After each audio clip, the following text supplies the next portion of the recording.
And before we dive into the battle, I just want to give an extra special thank you to Timey for supporting me on Patreon. Timey's been awesome, dropping some extra thoughts and knowledge about the battles. And also, he's got a question for us. Genghis Khan Easter Bunny 2, when? Which is a fantastic question. On the one hand, they nailed it the first time, so I don't see why they'd have to go back. But on the other hand, if Napoleon got a second shot, I don't see why the Easter Bunny can't come back, so let's do it. If you'd also like to support the show, head on down to the description below, and let's get started. Want to know the only thing crazier than putting on a hairpiece in ERB2? Taking hair off. Ben Franklin! Damn, Lloyd, why you looking so sassy? This man's ready for the runway. He even demands his scarf behind the scenes. You know he's locked in. Colin J. Sweeney. And make sure the J is in there when you Google him, or else you'll get the Good Wife spoilers. He is a hard man to find information on. He is no doubt the first guest so far who's apparently most famous in the public eye for appearing in the epic rap battle. I try not to just use the ERB wiki when researching because that's boring and no fun, and I like stumbling across info on my own, but this is what the guy's IMDb looks like, and this is the full extent of his YouTube channel. I get the feeling that by now he's maybe a bit retired, and even while he was working, it doesn't seem like he was in too many online videos. But despite being a bit of a ghost, he may actually be the most important person in ERB lore, since his main thing was Mission Improbable. Yes, that Mission Improbable, aka the improv troupe home to Lloyd, Peter, and MC Mr. Napkins, where the idea of epic rap battles of history was born. This is him, the god creator, the dude they were searching for in Star Trek V, kneel before the master. Sorry. Got a little carried away. But basically, Colin J. Sweeney, he's the ultimate friend of the show, since he's the guy that presumably taught Lloyd and Peter a good chunk of what they know about comedy, and whose teachings facilitated this whole thing in the first place. So you can bet your sweet Bippy he fits perfectly into this show. And as Billy Mays, he looks the part. We haven't heard the rap yet, but after all, who were Lloyd and Peter but two randos in costume just 9 episodes ago? And now we have the teacher of those randos making his own appearance, and I have a feeling he might be here to teach his students a lesson. Ben Franklin and this shan't be pretty. I appreciate the attempt here to capture the kind of old-timey English that we associate with the Founding Fathers. Unfortunately, that image is a bit inaccurate and produced mostly by Hollywood Films, but that's not ERB's fault, that's society's fault, man. Not a point, but I just wanted to give a gold star for working a word like shan't into a rap verse. And if you are interested in the actual differences between colonial English and modern English, I've linked a interesting article I read about it in the description below. Let me instruct you how we battle in the city of Philly. Not a point here because this part of the line is just set up, but Ben Franklin, who for the non-Americans out there, or maybe for the Americans too, I don't know how historically literate y'all people are, is one of the most famous US founding fathers and was a highly successful individual in multiple fields. Fascinating guy, really. But for this line here, I just want to clarify that Philly is an acceptable city for him to name drop. While he wasn't West Philadelphia born and raised, he was actually born in Boston. He did move to the city at a young age, and it's the hometown he's most associated with. For more information on Benjamin Franklin, I would highly recommend the historical texts known as Assassin's Creed 3 and Assassin's Creed Rogue, which both feature Ben Franklin much more than you would ever really consider they would. You couldn't sell Rick James a bag of crack. You're out of practice. Oh my god. Wow, shots fired. But at Rick James, who was probably just over on the couch. So Rick James, most famous probably for the songs Give It To Me Baby and Super Freak, and for the Dave Chappelle skit, was a famous funk and soul musical legend and an infamous party animal. As far as the actual diss, it's basically a really fancy way to tell Billy Mays he sucks at his job as a salesman, but boy is it fancy enough for a point, because wow is it funny. My victory's more certain than death or taxes. I mean, that line's basically a given, as certain as the aforementioned death and taxes. I wouldn't be surprised if it was literally the first set of bars that they came up with in the writer's room. And you have to say it, it's the most famous quote attributed to Franklin, with him writing it to Jean-Baptiste Leroy, who he knew presumably because they were both science guys working specifically on electricity at the time. Franklin didn't even come up with the phrase. It showed up in English literature earlier in the 1700s, but his use of the phrase is the most well-known and mostly popularized it. And for the record, the full quote goes, "Our Our new constitution is now established and has an appearance that promises permanency. But in this world, nothing can be said to be certain except death and taxes. Which honestly, seeing the whole quote wildly changes the context of it. It's not some deep philosophy, it's kind of tongue-in-cheek and facetious, and also reveals that Ben Franklin knew the Constitution and the very nature of the United States would inevitably need to change over time. Anyway, what was I talking about? Oh yeah, death and taxes, rap battle, sure, it's a point. Fact is, you're a hack, whack, QVC joke. Hack Whack QVC joke is honestly a brilliantly written set of bars, and QVC, for the good chunk of people watching who don't know or only vaguely know, it's still going, basically a 24/7 TV channel that exclusively shows items for sale. So more or less a 24/7 commercial, or more accurately a 24/7 sales pitch / TV auction. Very weird, made more sense before the internet, but even then it's odd. To me, same vibes as Sky Mall. Long story short, not really where you want to end up if you want to be a credible, respected person in the video format, but Hack Whack QVC, that wordplay is really where this point is coming from. You peddle soap that cleans bird shit from my window. This line always rubbed me slightly wrong, and I never realized why until now, because up front it seems like a solid insult. Billy Mays, who I'll talk more about his backstory and all that as the rap progresses, but he's a pitchman most famous for his marketing of OxiClean, which is a clothing detergent. He also marketed Orange Glow, which is a wood cleaner, Zorbies, which is basically a ShamWow, except not, I guess. It's ShamWow, but it sucks. And Mighty Mend It, which is a glue-type adhesive. Now, notice something? None of these products are anywhere close to glass or window cleaning, except maybe the crappy ShamWow, but that's a stretch. But these were just his famous pitches, right? So I looked at the complete Billy Mays pitch list because surely there's no way he never did a glass cleaner commercial. Except he didn't. Not once. Saws, cutters, the Big City Burger Station, a fly trap, cereal bowls, gardening tools, literally anything except a window cleaner. He did health insurance, a plate with a built-in cheese grater, and a necktie with a hidden spy pocket, but the closest he got to bird window cleaner was a car polish, which is not the same thing. So this diss, while the idea is sound, is factually, verifiably, some freaking how inaccurate. And as a man of science, I'm sure Ben Franklin would understand why we need to take a point off due to the sheer overwhelming data that has been collected against him. Alright, quick addendum to this. While doing further research, I found deep into this OxiClean Miracle Foam commercial a moment where he mentions that the product can even be used for windows, after, of course, only using it on steel and ceramic for the entire rest of the pitch. So this is my bad. I did see that he had a general purpose cleaner on the list, but I assumed it was more for bathrooms and kitchen appliances, but here it is. I guess Mays did in fact at one point peddle window soap. So rescinding that entire rant and awarding the point instead. I'll craft a lyrical coffin and then spit their nails in. Listen, I assumed based on this line that Ben Franklin must have been a famous coffin builder or woodworker or something related. I mean, just as Billy Mays seemed like he pitched everything, Ben Franklin seemed like he worked in everything. And I'm sure the dude probably built at least like a wooden chair or something, but from what I can tell, he was never specifically known for this particular skill, so this is kind of a random set of bars. My only explanation is they were trying to portray Franklin as like some extra Ford tough kind of guy. Only he comes off more like the dudes in line at the Salty Spittoon than an actually intimidating man. So I won't take a point off here, but I think maybe this is all just kind of a miss from the writing and directing side of things. It reminds me of Crunk Lincoln from episode 3, but not that bad. Call me Arthur Miller's son, cause it's death of a salesman. It would be better if Ben Franklin had more direct of a connection to the material being referenced, but I think the wordplay's good enough that it deserves the point.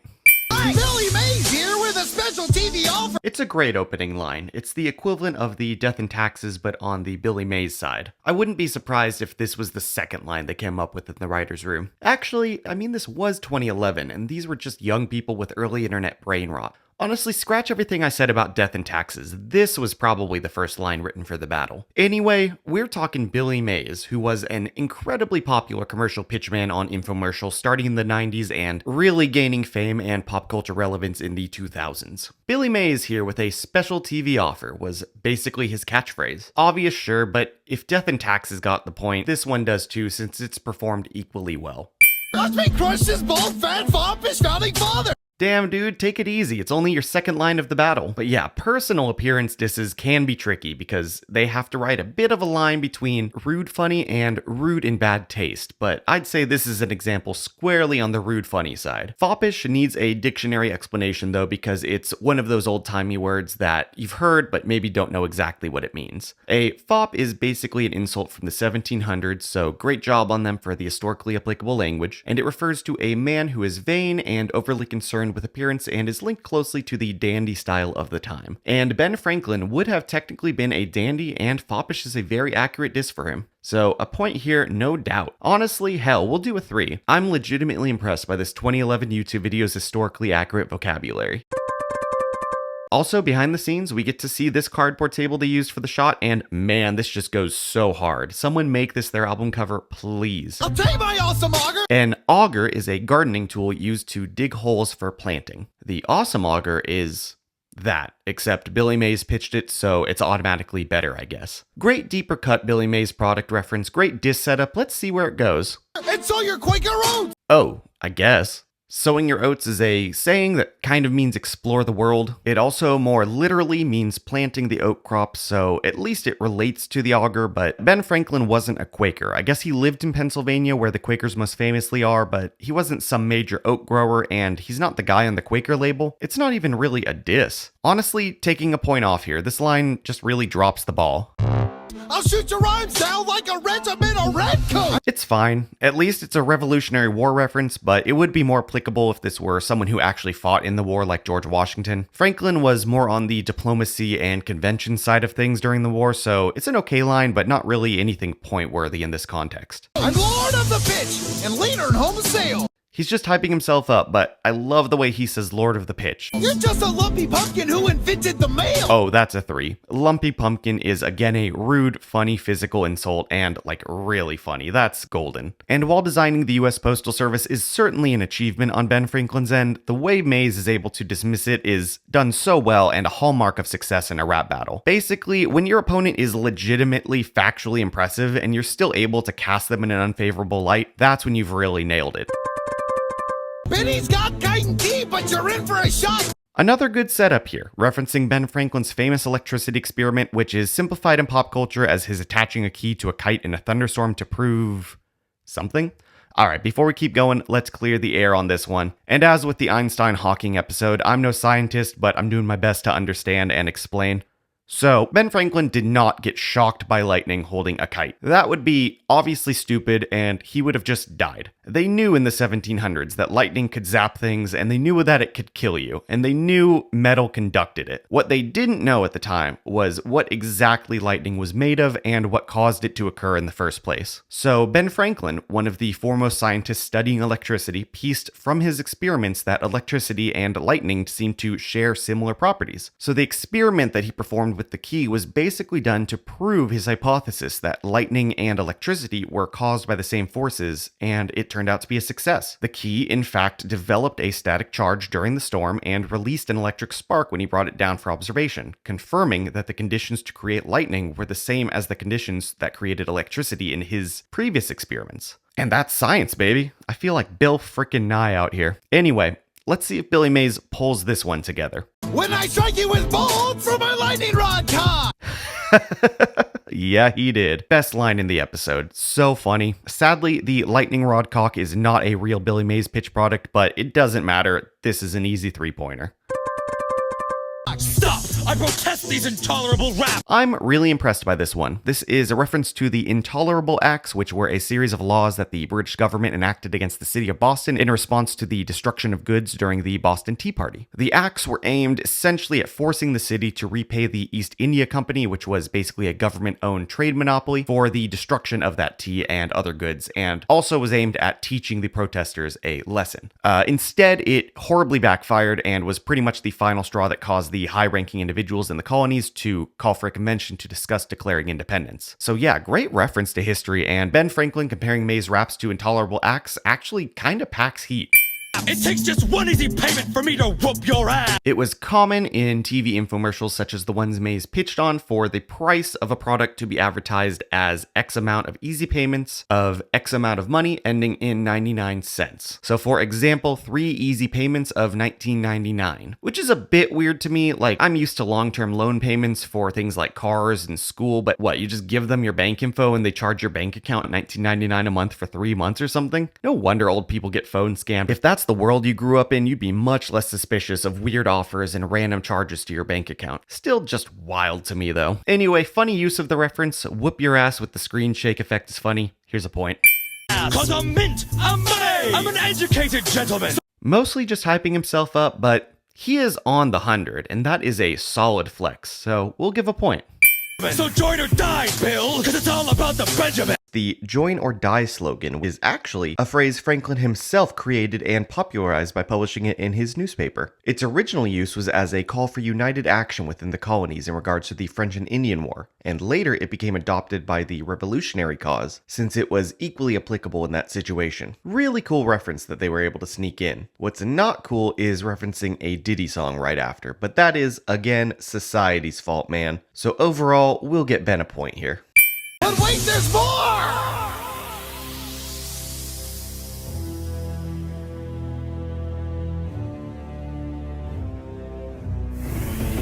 Yes, sir. Where were you when they built a ladder to heaven?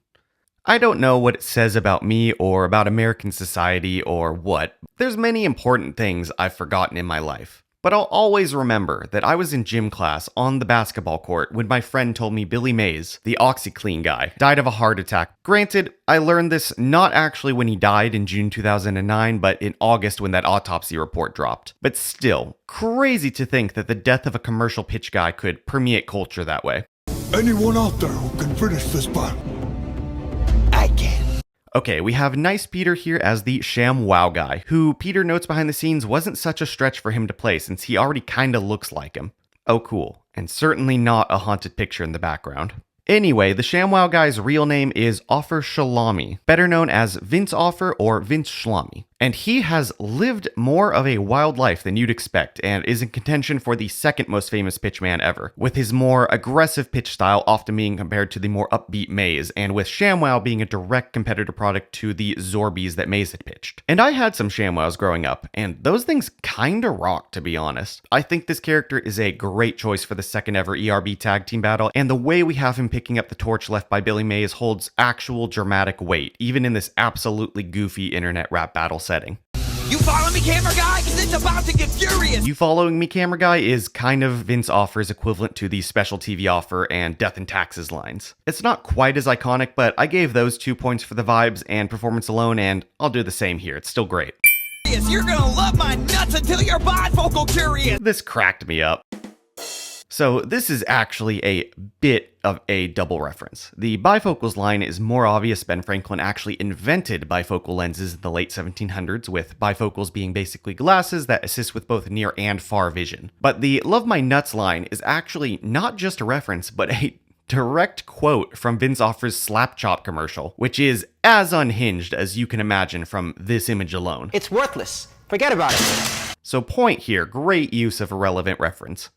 Your boy George chopped down trees. You couldn't break a piece of balsa. This is a reference to George Washington's famous fable about the cherry tree and not being able to tell a lie. Pretty dumbass American folk story, honestly, that for whatever reason everyone gets taught as a kid, but whatever. And then balsa wood is famously soft and easy to cut through. It's often used for like wood carving and other art. Again, this would all make much more sense if Ben Franklin was actually in some way famous for wood carving or something, but here it feels a bit out of left field. Neutral because it doesn't make a lot of sense, but the line is still fun to say and perform well, so it kind of cancels out. Slap chop your face, make a double chin salsa. Nah, so remember that line between funny physical insults and just plain rude ones? Well, this is just rude. Ben Franklin has nothing to do with salsa. Slap chopping doesn't even quite make sense as a phrase, although it is that product that he was selling, so it gets a pass. But he's just saying you're fat, which is a pretty lame insult. So slap chopping Vince back with a negative point. It's worthless. Forget about it. Your style's so broke, they call you Poor Richard. Ooh, I'm torn. Poor Richard was a pseudonym Ben Franklin used for his series of almanacs, which was kind of a parody of traditional farmers' almanacs. Basically, it was his alt account where he'd do his shit posting. So the name was already kind of used as a joke, and Vince using it as an insult here kinda doesn't work because of it. But also, when you're not too far in the history weeds, it is some decent wordplay and a decent diss. I don't know. I'm feeling charitable, so sure, here's a point. It's bad enough I gotta see you every time I tip a stripper. Oof, yeah, no. Sure, he's bragging about his wealth, but strippers are not something Vince Offer should be associating with his name, considering his fraught history with them. So this amounts to a self-burn and a negative point. Rich against the body father's just too bad. Cause after this, America's gonna lose a dad. Yeah, I don't know. It's kind of just a random physical violence threat. Not terrible, but pretty mid as far as closing lines go. I'll keep it neutral, but it's a disappointing finish to the battle.